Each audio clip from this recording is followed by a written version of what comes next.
here, and today I'm going to share something very interesting with all of you. And the question is, who are you? Are you the body? Are you the heart? Are you the mind or the brain? Or are you something much more than that? Now, let us take one thing at a time to understand. Are you the physical body? For example, if I'm speaking to you, am I speaking to your frame, your physical frame, or am I speaking to something beyond the physical frame? Yes, your physical frame is a medium through which I can communicate, but who are you actually? That's the physical part of it. Am I speaking to the physical body or there's someone else beyond that? The next, am I speaking to you, the being, or am I speaking to your heart? Now, all of these levels, I would say the physical, the heart level, the brain, will eventually not be there. If, for example, the way we look today, it will change after a couple of years, even 10, 15 years, we no more have this physical looks again. Now, in terms of your heart changes all the time. So, and then the brain or the mind, tomorrow, because of old age, our brains or minds may not work. So, who is the person am I speaking to? And who are you actually? It is the space that you carry that constitutes the person who you are.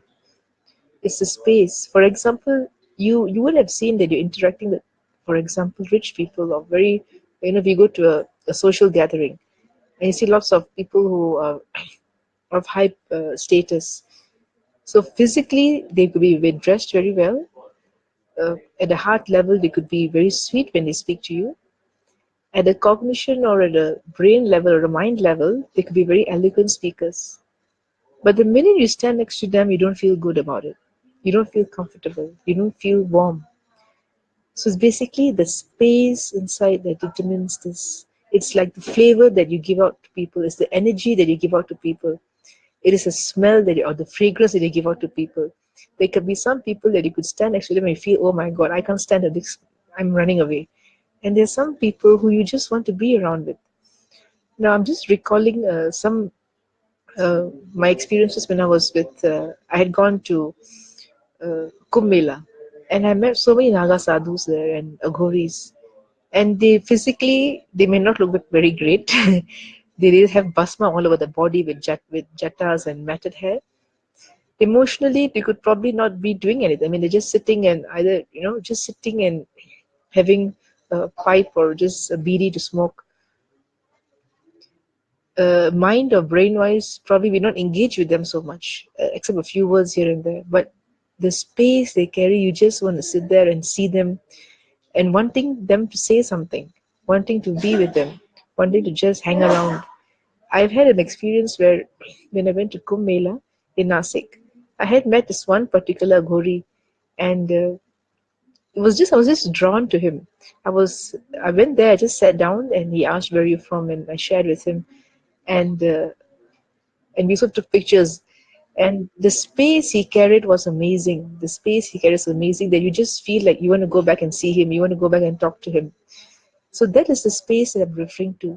The energy, the flavor, the fragrance that you radiate.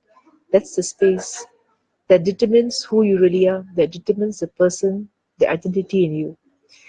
We may get so engrossed in wanting to ensure that our physical is at all times kept up to it, or we focus too much on a physical part, or in other ways. We give very little attention to how we can improve or make our space blossom. We do very little about it because we're so engrossed in this rat race of life to keep up with other things and keep up with other people. We forget that who we really are is actually the space that we have within us. That's who we really are. And it's amazing to meet with people who have beautiful spaces. You just want to go on speaking to them, you want to be around them, you just want to hang out with them, and I'm sure you can agree to it. So let us look one step further to understand who we really are. It is not the length. Length is in the logic part of us, the looks, and even like the breadth dimension or the heart or the emotion. We are not that. because our emotions are not the same all the time.